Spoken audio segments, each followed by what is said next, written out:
Welcome to Radha channel. ನೋಡಿ friends, ಇನ್ನೇನು ಮುರಿನೋಡು ಶುರುವಾಗಿದೆ. ಇನ್ನೇನು ಒಣಸ್ಬೇಕು. ಫ್ರೆಶ್ ಇರುವಾಗ ಇದರದೊಂದು ಸಾರು ತುಂಬ ಲೈಕ್ ಆಗುತ್ತೆ.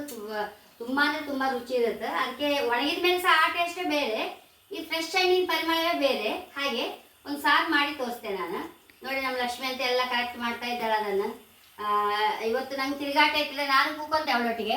ಈಗ ಪುಸ್ತಕ ಇಲ್ಲದೆ ಪಾಪ ಅವಳು ಮಾಡ್ತಾ ಇದ್ಲಿ ಈಗ. ಹಾಗೆ ಇದರದ್ದೊಂದು ಸಾರು ಮಾಡಿ ತೋರಿಸ್ತೆ. ಫಸ್ಟ್ ಇದನ್ನೊಂದು ಒಲೆ ಮೇಲೆ ಇಟ್ಕೊಂಬ.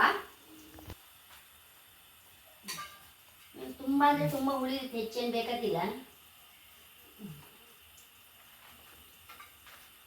ಇದು ಸ್ವಲ್ಪ ಕೆಂಪಿದ್ದದ್ದು ಹಾಕಿದರೆ ಒಳ್ಳೆ ಕಲರ್ ಬರುತ್ತೆ.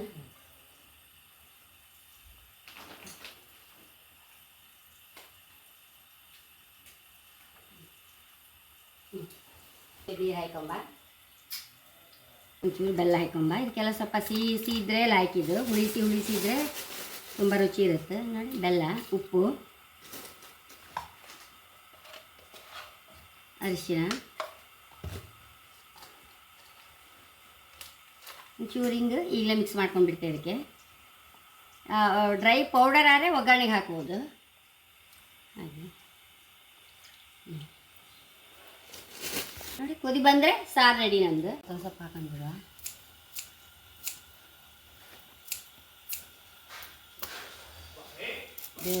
ಇದೆ ಎಲ್ಲ ರುಚಿ ಕೊಡೋದಕ್ಕೆ ಈ ಸಾರಿಗೆ.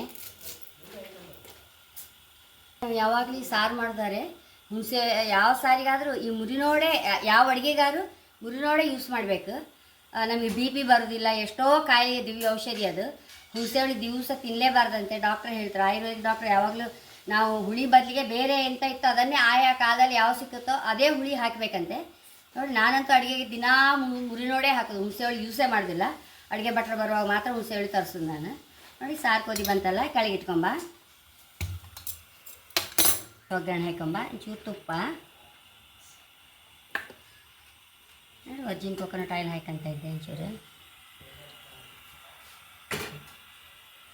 ನೋಡಿ, ಸಾಸಿವೆ ಒಂದು ಅರ್ಧ ಟೀ ಸ್ಪೂನ್ ಸಾಸಿವೆ, ಒಂದು ಅರ್ಧ ಟೀ ಸ್ಪೂನ್ ಜೀರಿಗೆ, ಹಿಂಗೆ ಹಾಕೊಂಡಾಯ್ತು. ಸಾಸಿವೆ ಇಟ್ಟುವಾಗ ಕಾಳು ಮೆಣಸಿನ ಹುಡಿ ಹಾಕೊಂಬ.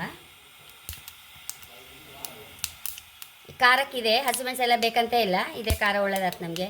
ಈ ಬಿಸಿಲಿಗೆ ಸಹ ಕಾಳು ಮೆಣಸು ತಂಪು ಹೇಳ್ತಾರೆ. ಈ ಬಿಸಿಲಿಗೆಲ್ಲ ಮುರಿನೋಡು ಸಾರು ಹಾಕಿ ಸಾರಿ ಊಟ ಮಾಡೋಕ್ಕೂ ಲಾಯ್ಕಾಯ್ತು ನಮಗೆ.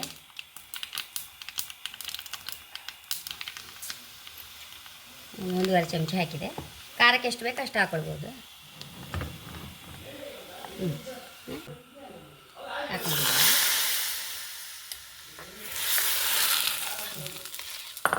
ಎಷ್ಟೋ ರುಚಿಯಾದ ಮುರಿನೋಡು ಸಾರು ರೆಡಿಯಾಗಿದೆ.